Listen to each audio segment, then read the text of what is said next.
എൻ്റെ കുഞ്ഞുങ്ങളെ കളയരുത് കേട്ടോ, കളയരുത്, കളയരുത്. നിങ്ങൾ വിമർശനം കേൾക്കും കേട്ടോ. ഇത്ര ആരാധിക്കണോ, ഇത്ര സ്തോത്രം പറയണോ, ഇത്രയും കൈയടിക്കണോ, ഇത്ര ഉറക്കി അന്യഭാഷ പറയണോ, ഇത്രയും ചാടണോ എന്നൊക്കെ ചോദ്യം ഉണ്ടാകും കേട്ടോ. കയറി പിടിക്കരുത്, കയറി പിടിക്കരുത്, കയറി പിടിക്കരുത്, കയറി പിടിക്കരുത്. നിങ്ങളത് മൈൻഡ് ചെയ്യരുത്. ഇരട്ടി കൃപയ്ക്ക് വേണ്ടി ഏലിയാവിൻ്റെ പുറകെ എലീശ ഓടുന്ന ചിത്രമുണ്ട്. ഇരട്ടി അഭിഷേക വിഷയം, ഇരട്ടി പങ്കാഭിഷയം. കാറ് വേണ്ട, വീട് വേണ്ട, അമേരിക്ക വേണ്ട, ഒന്നും വേണ്ട, ഇരട്ടി കൃപ വേണം. ഗുരുവിനെ കയറി അങ്ങ് പിടിച്ചു. ഗുരു, നീ എവിടെ പോകുന്നു അവിടെല്ലാം ഞാൻ വരും. നീ എന്നെ പറിച്ചു കളഞ്ഞാലും ഞാൻ പോകത്തില്ല. എനിക്ക് നിങ്ങളുടെ മേൽ കിടക്കുന്ന കൃപയുടെ ഇരട്ടി പങ്ക് വേണം. ഓട്ടം ദൂരമായി, സമയം ദൈർഘ്യമായി, വേഗത കൂടാൻ തുടങ്ങി. ഓടി ഓടി ഓടി മുൻപോട്ട് പോയ സമയം പെട്ടെന്നൊരു പുറകിന്ന് വിളി, എലീശ എലീശ. എങ്ങോട്ട് പോവുക?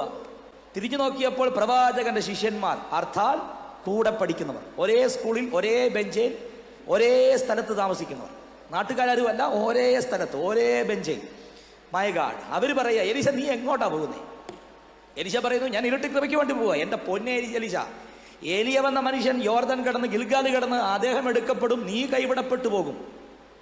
മടിപ്പിച്ചത് നാട്ടുകാരല്ല, കൃപയ്ക്ക് വേണ്ടി ഓടുന്നവരെ പുറകോട്ടു വലിച്ചത് പുറത്തുനിന്നാരുമല്ല, കൂടെ ഇരുന്നവർ തന്നെ, കൂടെ നടന്നവർ തന്നെ. ദാഹമകത്ത് കയറിയവരോട് ആത്മാവിൽ ഞാൻ പറയാം, ഒരു വാക്കും എടുക്കരുത്, ഒരു വാക്യലും കയറി പിടിക്കരുത്. ദാഹമുള്ളവർ മനുഷ്യന്റെ വാക്കിന് വില കൊടുക്കരുത്. മുൻപോട്ട് ഓടാൻ തുടങ്ങിക്കോ, മുൻപോട്ട് ഓടാൻ തുടങ്ങിക്കോ. നിങ്ങളുടെ മേൽ ഇരട്ടി കൃപ കൈമാറാൻ എന്റെ കർത്താവ് ശക്തനാണെന്ന്. രക്തം ജയം, രക്തം ജയം, രക്തം ജയം.